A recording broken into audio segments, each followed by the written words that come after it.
Muy buenas noches, estimados maestrantes. Vamos a dar inicio a nuestra primera clase virtual.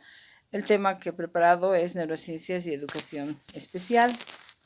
Pero antes, creando expectativa, vamos a responder a las siguientes preguntas para ver si son necesarios los conocimientos de las neurociencias en la educación especial.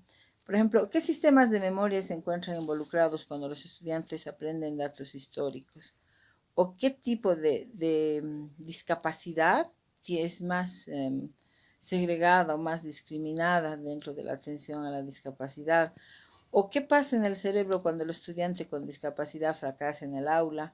¿O qué tipos de percepciones se desarrollan cuando realizamos un dibujo? Y como decía José Antonio Marina, ¿podríamos diseñar un guante sin conocer la mano? Estas preguntas nos llevan a bastantes respuestas que las neurociencias nos dan. Por ejemplo, cuando yo aprendo datos históricos, mi memoria episódica es la más involucrada, la memoria semántica también, la discapacidad intelectual dentro de las discapacidades es la más segregada, la más excluida. Y cuando un estudiante fracasa en el aula, por ejemplo, se va formando mensajes de incompetencia porque construye un sistema de creencias, de imposibilidad, frente a un tipo de educación que no respete su diversidad.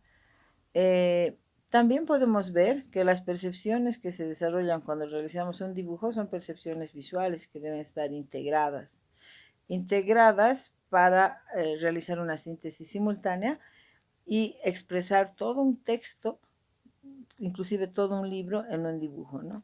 Y todo esto no podría ser posible si nosotros no conociéramos al órgano central del aprendizaje que es el cerebro. En este sentido, se hace necesaria la actualización y la capacitación de educadores especiales en neurociencias, ¿no? De esta forma, nosotros podríamos comprender los mecanismos cerebrales que subyacen a todo el aprendizaje. Podríamos explicarnos todos los procesos cognitivos, por ejemplo, la memoria, la atención, el lenguaje, los sistemas sensoriales y todo esto unido a las emociones, ¿no? Si nosotros conocemos los mecanismos cerebrales que subyacen a las conductas, actitudes, comportamientos, habilidades y cognición, vamos a entender mejor la discapacidad. Por lo tanto, surge otra pregunta y serán necesarios los conocimientos de las neurociencias. Nosotros creemos que sí. Pensamos que si analizamos la diversidad humana desde el enfoque de la neuroeducación, podremos humanizarnos, ¿no? Porque nos ubicamos en un mismo nivel. Todos somos diversos en nuestra particular organización funcional cerebral y esta diversidad es la que enfrenta la educación inclusiva. Y en la educación especial, esta diversidad está incrementada por factores neurológicos y orgánicos que van a dar lugar a diferentes discapacidades.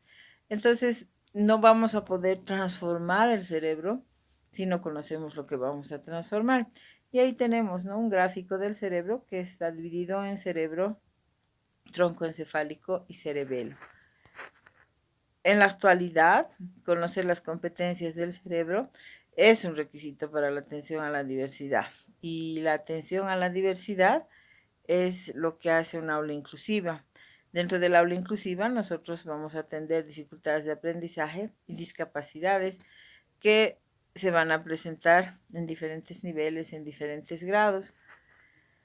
Por lo tanto, la neurociencia tiene como objetivo estrechar la brecha de los resultados que hay en sus investigaciones y la educación, pues conociendo estos resultados vamos a comprender mejor el cerebro y la implicancia en el aprendizaje, ¿no? ¿Para qué? Para encontrar nuevas formas de intervención adecuadas a cada necesidad educativa. Es decir, podemos responder con conocimiento a las diferentes discapacidades que encontremos en el aula. Si nosotros como educadores comprenderíamos la diversidad en cuanto a tiempo, a forma y estructura de las respuestas de nuestros estudiantes, realmente daríamos lugar a una educación inclusiva, ¿no? Si además las naciones considerarían en sus políticas educativas la diversidad que existe en el aula, los planes, los programas, las normas, las leyes, todo el marco legal sería real y estaría adecuado a la diversidad orgánica y a la diversidad funcional que se presenta en el aula. Pensamos que solamente así la sociedad sería inclusiva, ¿no? Y una sociedad inclusiva daría lugar a una sociedad solidaria, una sociedad altruista. En realidad, desde los años 90 se evidencia un esfuerzo por cambiar el curso de la educación boliviana. Los avances de las neurociencias pueden aportar en este esfuerzo para no solo aumentar el número de personas con discapacidad que puedan ser incluidas en un aula, sino también para ofrecer una educación de calidad, de equidad, ¿no? De igualdad, de equidad, de justicia y de oportunidades, pero basadas en el conocimiento de las competencias cerebrales, ¿no? También pensamos que si los que lideran la nación llegaran a comprender que los educadores, a través de nuestras acciones, nuestras actitudes, nuestras palabras, nuestras emociones, ejercemos una gran influencia en el desarrollo del cerebro y en el desarrollo de nuestros estudiantes, habría una justificación suficiente para estudiar las neurociencias y aplicarlas en las políticas dentro de la educación especial, ¿no? Pero lamentablemente, si nosotros tenemos los mismos pensamientos, los mismos sentimientos, vamos a seguir creando siempre la misma realidad. No podemos seguir haciendo lo mismo y esperar una realidad diferente. Aceptar un nuevo paradigma va a cambiar nuestro mundo personal, va a cambiar la rutina diaria de pensar y de sentir.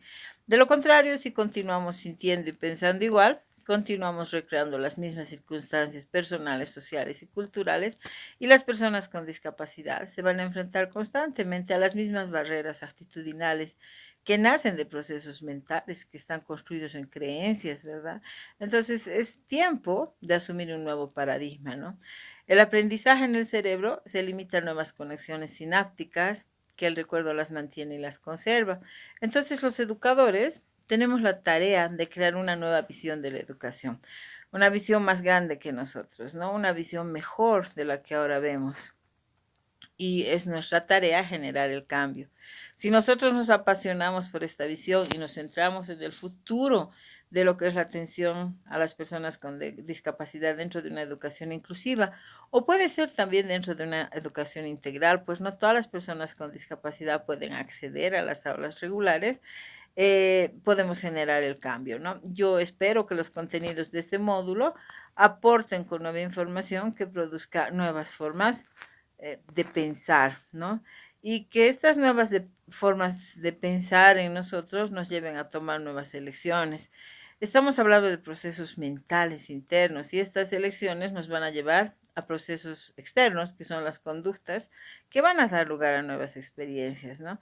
Y estas nuevas experiencias al mismo tiempo van a producir nuevas emociones que nos van a dar nuevas formas de pensamiento y así vamos a construir un nuevo paradigma en educación. Si nuestro cerebro cambia, si nuestro cerebro es una grabación del pasado y no tenemos una visión del futuro, no vamos a ingresar a ese nuevo futuro.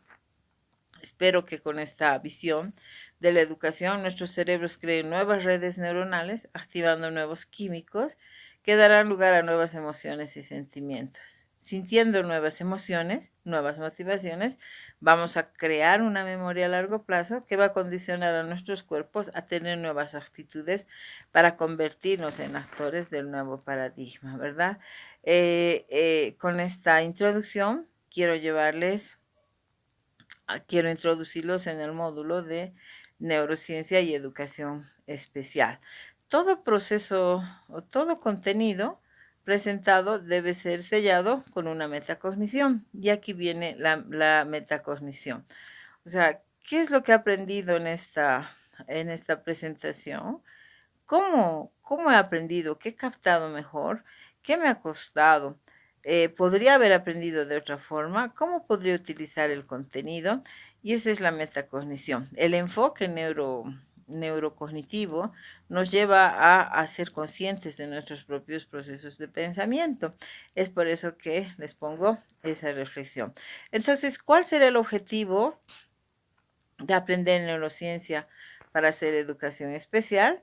El objetivo es básicamente acercar los conocimientos que resultan de la investigación en los laboratorios de neurociencia que ven ustedes ahí y de psicología cognitiva a la educación. ¿Para qué? para promover una educación especial de calidad, que considere todas las dimensiones implicadas en el aprendizaje y que realmente logre atender con calidad a la diversidad humana que encontramos en el aula.